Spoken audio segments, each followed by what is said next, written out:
Di Korea saat ini, hampir semua orang tergila-gila pada sebuah game online multi pemain yang memungkinkan para pemain membangun dungeon mereka sendiri. Tokoh utama dalam kisah ini adalah Kang Ji-woo, seorang pemain profesional tingkat tinggi. Kemampuannya begitu luar biasa hingga banyak orang mencurigainya menggunakan program ilegal. Ia selalu berada di peringkat teratas, dan karena kepribadian serta penampilannya yang dingin dan tanpa cela, banyak yang menganggapnya seperti robot III. Alasan utama ia begitu terobsesi dengan game itu adalah karena di sana, ia memiliki kendali penuh atas segalanya, sesuatu yang sama sekali tidak ia miliki di dunia nyata. Dalam kehidupan nyata, hampir semua hal terasa mustahil baginya.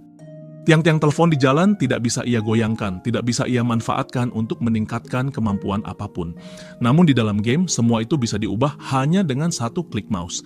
Sebuah truk yang melaju kencang ke arahnya di dunia nyata tidak mungkin ia hentikan, dan ia yakin bahwa jika truk itu menabraknya, hidupnya akan berakhir seketika. Untungnya, pengemudi truk itu mengerem pada detik terakhir. Sang sopir marah besar ketika melihat Ji-woo berdiri di tengah jalan, sementara Ji-woo menunjuk lampu lalu lintas yang memang sedang hijau untuk penyeberang jalan. Kemarahan Ji-woo muncul dari kesadaran bahwa di dunia ini ia tidak bisa melakukan apapun sesuka hati. Ia membayangkan betapa mudahnya segalanya jika ia memiliki kekuatan mengubah realitas seperti di dalam game. Pandangannya kemudian tertuju pada sebuah batang besi besar yang longgar dan hampir jatuh. Jika itu jatuh, seorang gadis kecil di bawahnya akan hancur tanpa ampun. Ketika tidak ada jalan lain, Kang Ji-woo berlari sekuat tenaga, mendorong gadis kecil itu ke samping dan menggantikan posisinya tepat di bawah batang besi tersebut. Ia mati tertimpa demi menyelamatkan nyawa anak itu, namun kematian itu bukanlah akhir hidupnya. Saat membuka mata, ia mendapati dirinya melayang di dalam kehampaan hitam tanpa batas. Di hadapannya berdiri makhluk menyerupai iblis yang menyampaikan bahwa kematian hanyalah sebuah sarana untuk reinkarnasi, dan bahwa Ji-woo belum pernah melihat realitas yang sebenarnya. Setelah itu, jiwanya dipindahkan ke dalam tubuh lain. Dalam kebingungan, pikirannya dipenuhi pertanyaan tentang di mana ia berada, tubuh siapa yang kini ia tempati, dan alasan ia masih hidup. Satu hal yang pasti, ia telah berinkarnasi ke dalam tubuh orang lain. Sensasi berat yang ia rasakan membuatnya yakin bahwa semua ini bukan mimpi. Ia hanya tahu bahwa dirinya berada di dalam sebuah kastel tua. Saat ia masih tenggelam dalam kebingungan, sebuah pedang tajam tiba-tiba menusuk dadanya, darah mengalir deras. Seorang wanita menarik pedang itu keluar, menyebabkan rasa sakit yang lebih hebat. Wanita itu terlihat menikmati penderitaannya. Ji-woo tidak mengerti bagaimana ia masih hidup setelah serangan mematikan seperti itu. Ia menoleh ke arah wanita tersebut dan menuntut penjelasan, tetapi wanita itu tidak memberikan alasan apapun dan kembali mengangkat pedangnya untuk menghabisinya. Serangan itu terhenti ketika seorang pria lain muncul. Dari situ terungkap bahwa mereka bertiga adalah saudara kandung dan wanita itu bernama Chaldera. Pria yang datang belakangan adalah kakak tertua mereka. Kakak itu berpura-pura iba pada adik bungsunya dan meminta Chaldera untuk tidak terlalu keras. Ia mendekat, berlutut sejajar dengan mata Ji-woo, lalu memberinya sebuah ramuan sambil menunjukkan sikap seolah sangat peduli. Ji-woo percaya dan meminum ramuan itu, mengira itu adalah ramuan penyembuh. Begitu menelannya, ia langsung menyadari bahwa itu racun dan memuntahkannya. Di dunia ini, nama barunya adalah Kela. Tenggorokannya terasa seperti ditusuk ribuan jarum dan panas seakan mendidih. Melihat penderitaannya, sang kakak perempuan mulai khawatir dan mengira ia akan mati, meskipun dialah yang sebenarnya ingin membunuhnya. Sang kakak tertua justru menenangkan dan menyatakan bahwa meskipun Kela kesakitan, ia tidak akan mati dengan mudah. Gerbang kastel tiba-tiba terbuka dan para prajurit mengumumkan bahwa Raja Helkaun telah kembali dari perburuan pahlawan. Raja ini adalah ayah dari saudara-saudara kejam tersebut dan juga ayah Kela. Penampilannya gagah dan penuh dominasi, namun ia sedang dalam suasana hati yang buruk karena mendengar jeritan kesakitan bergema di dalam kastelnya. Saudari yang kejam segera meminta maaf dan berusaha menyalahkan Kela atas kekacauan itu. Raja Iblis tidak mau mendengarkan alasan apapun. Dalam sekejap, ia mencengkeram leher kedua anak itu dan mencekik mereka dengan kekuatan luar biasa. Baginya, suara lemah di dalam kastelnya adalah sebuah aib. Kedua saudara itu terus memohon ampun sambil kehabisan napas. Di saat itu, Kela menyadari sepenuhnya bahwa sosok kejam di hadapannya adalah ayahnya, dan dua orang lain itu adalah saudara kandungnya. Raja Iblis kemudian menendang Kela dengan keras, menyatakan bahwa hanya ada dua suara yang boleh terdengar di kastelnya, yaitu suara kelahiran iblis sejati atau suara kematian yang menyakitkan. Ia menginjak tubuh Kela seperti menginjak kaleng kosong, membuat jeritannya menggema ke seluruh kastel. Tergeletak tak berdaya, Kela benar-benar yakin bahwa ini bukan mimpi. Ia telah bereinkarnasi ke dunia lain dan nasib terburuknya adalah terlahir sebagai anak dari seorang demon lord yang kejam. Pikirannya kemudian terseret ke dalam kilas balik masa kecil tubuh ini. Sejak kecil, Kela selalu menjadi sasaran kekerasan saudara-saudaranya. Ia hanya bisa menangis dan mengadu pada ibunya. Caldera sering melukai matanya, sementara kakaknya Tarme kerap mencampur racun ke dalam makanannya. Ibunya hanya menyuruhnya membalas seperti iblis sejati dan melawan mereka. Kela sebenarnya bisa melakukannya, tetapi ia takut akan dibunuh jika melawan. Ibunya menanggapi ketakutan itu dengan dingin dan menyarankan agar ia membunuh mereka terlebih dahulu sebelum mereka sempat membunuhnya, seperti ayahnya yang telah membunuh 12 saudaranya sendiri untuk menjadi Raja Iblis. Baginya, membunuh lebih dulu adalah hal yang wajar. Ia bahkan menusukkan belati ke perut anak itu agar ia belajar bagaimana menjalani hidup sebagai iblis. Dengan pikiran itu, Kela terbangun dari mimpi buruknya. Napasnya terengah-engah karena ketakutan. Seorang pelayan yang berada di sampingnya merasa lega melihatnya sadar. Kela berusaha memahami situasi dan menyadari bahwa apa yang ia lihat dalam mimpi adalah potongan ingatan dari pemilik tubuh asli bernama Kela. Ia juga menyadari bahwa semua lukanya telah sembuh, membuktikan bahwa tubuh ini memiliki kemampuan regenerasi luar biasa. Sang pelayan mengingatkannya bahwa ia telah tidur selama beberapa hari dan menyuruhnya bangun untuk makan bersama keluarga demi memulihkan tenaga. Pelayan itu bernama Rin dan merupakan pelayan pribadi Kela. Karena Kela dikenal penakut dibandingkan saudara-saudaranya, ia selalu dipandang rendah. Rin pun tidak memperlakukannya seperti tuan yang semestinya. Ingatan tentang Rin hampir semuanya buruk. Ia tidak pernah benar-benar setia, sering menghindari tugas dan bersikap seenaknya. Kela menyadari bahwa pemilik tubuh ini sebelumnya memang sangat lemah dan tidak berguna.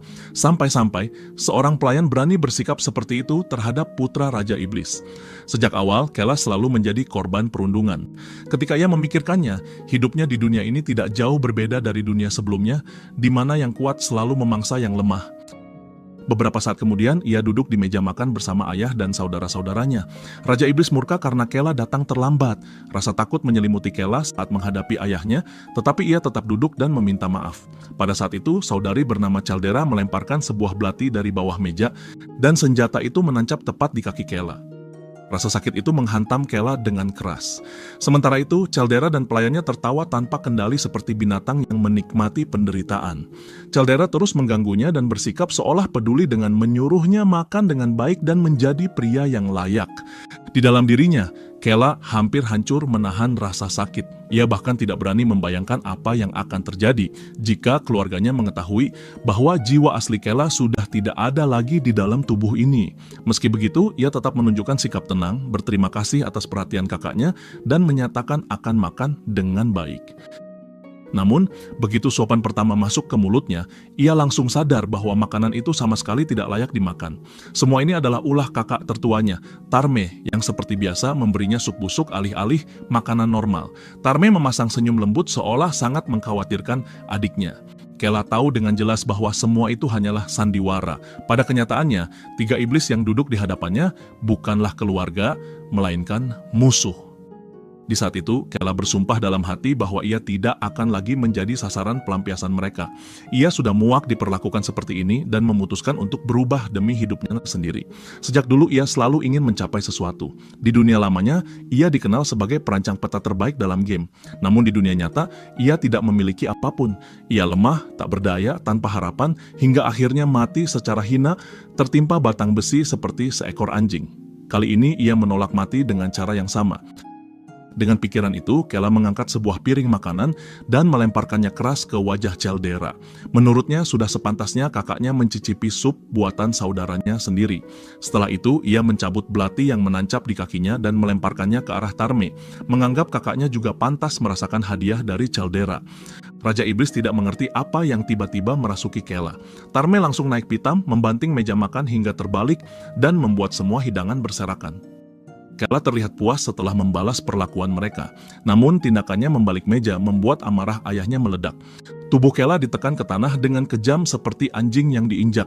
Meski begitu, ia pulih dengan cepat dan tidak mengeluh sedikit pun.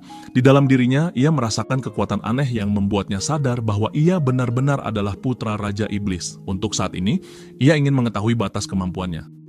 Saat pikiran itu muncul, Rin mengingatkannya bahwa ia harus mengikuti pelajaran kekuatan iblis.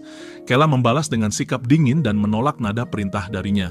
Rin terkejut melihat perubahan sikap itu. Ia tidak mengerti dari mana keberanian itu berasal. Sementara itu, Kela memikirkan pelajaran kekuatan iblis yang menurut ingatan Kela merupakan salah satu pengalaman terburuk dalam hidupnya. Meski begitu, ia tidak berniat menghindarinya. Di lapangan latihan, instruktur mengumumkan bahwa Lady Caldera dan Lord Tarme tidak akan mengikuti kelas hari itu. Ia merasa senang karena murid lain tetap hadir. Kela yang berdiri di antara para murid merasa tidak nyaman melihat dua orang yang berdiri di dekatnya. Dalam ingatan Kela, merekalah yang sering memukulinya dengan dalih latihan. Bersama saudara-saudaranya, mereka menjadikan Kela bahan hiburan. Setiap kali Kela tidak menunjukkan semangat bertarung, mereka selalu menemukan alasan untuk memukulnya. Kini Kela sadar bahwa pemilik tubuh ini bukan lemah, melainkan terlalu baik hati. Pemilik lama itu sudah pergi dan Kela yang baru berencana mengubah segalanya. Ia akan menggunakan kekuatan iblis untuk dirinya sendiri dan menunjukkan siapa yang sebenarnya lemah. Saat kelas dimulai, instruktur mengumumkan kelanjutan sesi pertarungan sebelumnya. Seorang murid berambut merah menyebut bahwa dialah yang terakhir bertarung melawan Kela. Murid itu terus memprovokasi Kela mengulangi kesalahan yang seharusnya tidak ia lakukan. Kela telah memutuskan bahwa kali ini ia tidak akan. Ketika keduanya berdiri saling berhadapan, murid berambut merah yang bernama Ruth membungkus kedua tangannya dengan energi merah dan biru. Semua orang yakin Kela akan kembali dipermalukan. Beberapa murid bahkan berharap Ruth menahan diri karena tidak ingin mendengar jeritan Kela. Pemandangan ini mengingatkan Kela pada para perundung di kehidupan lamanya saat ia tidak punya uang, tidak punya kekuatan, dan selalu dipandang rendah. Ia memutuskan bahwa semua itu akan berakhir sekarang. Tanpa peringatan, Kela melepaskan mana dalam jumlah luar biasa. Tekanan itu membuat Ruth membeku ketakutan. Begitu pula semua orang yang membencinya. Wajah Ruth pucat seperti orang mengalami trauma berat.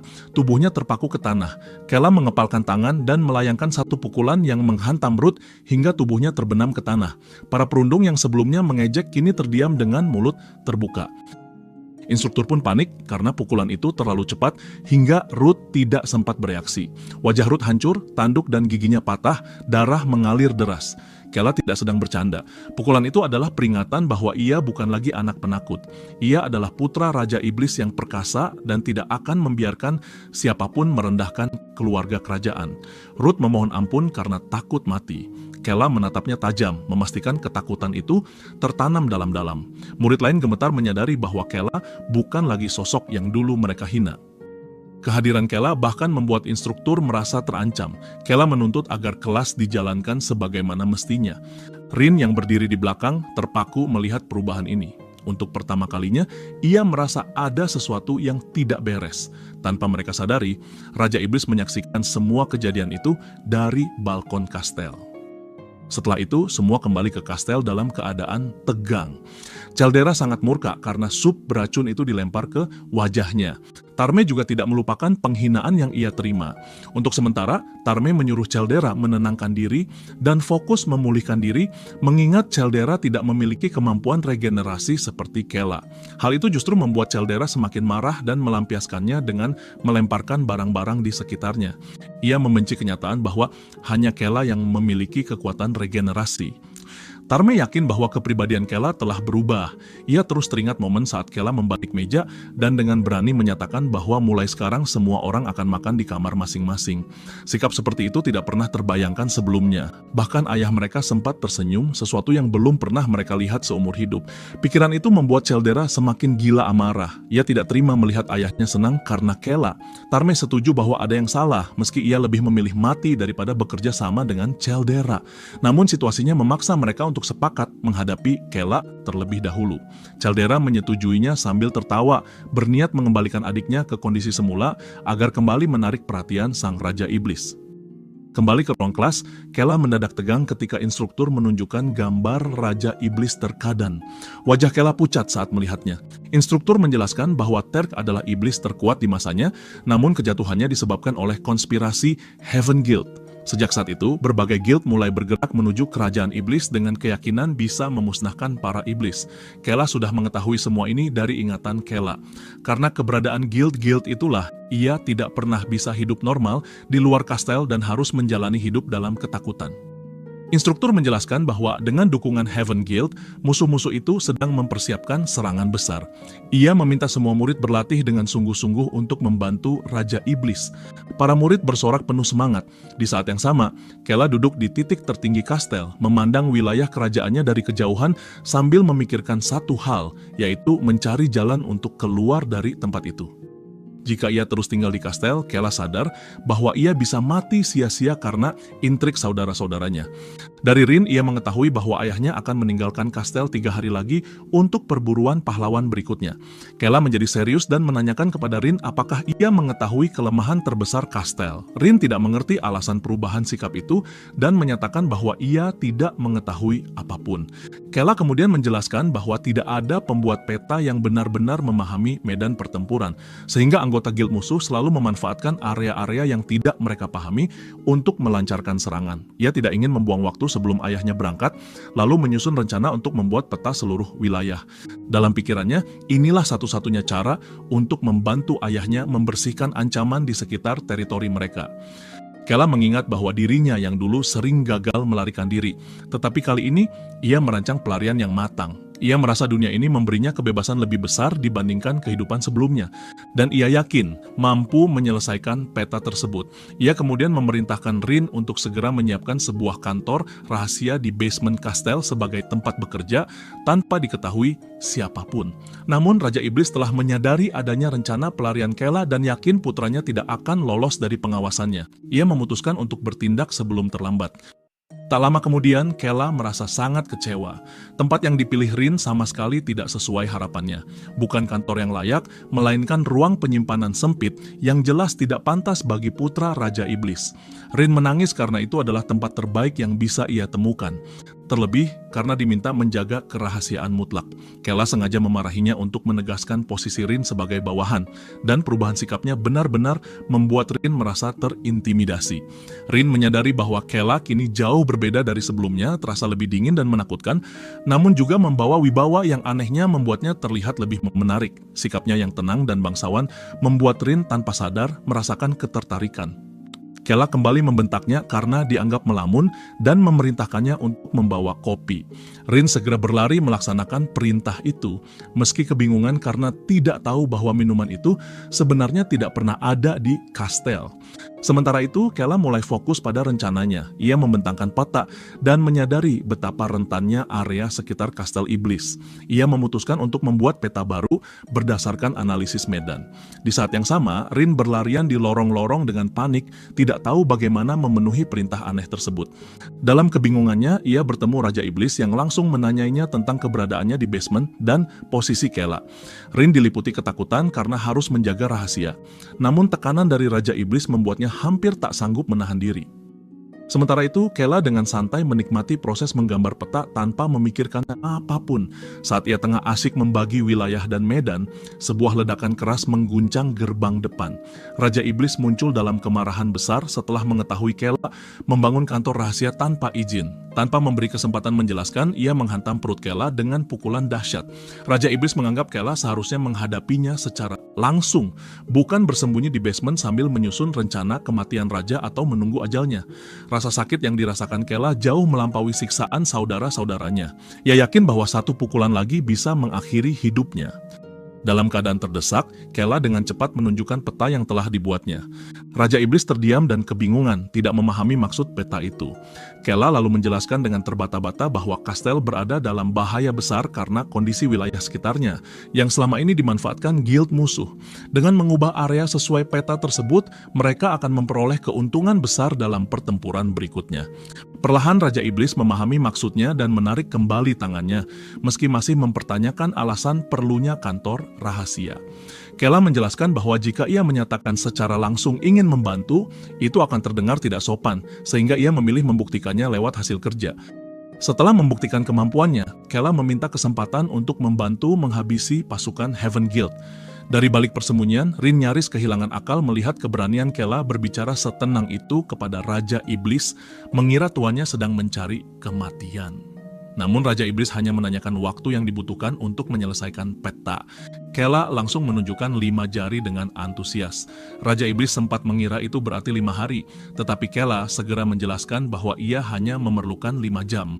Setelah peta selesai, mereka masih memiliki waktu untuk melakukan konstruksi penting sebelum pertempuran besar.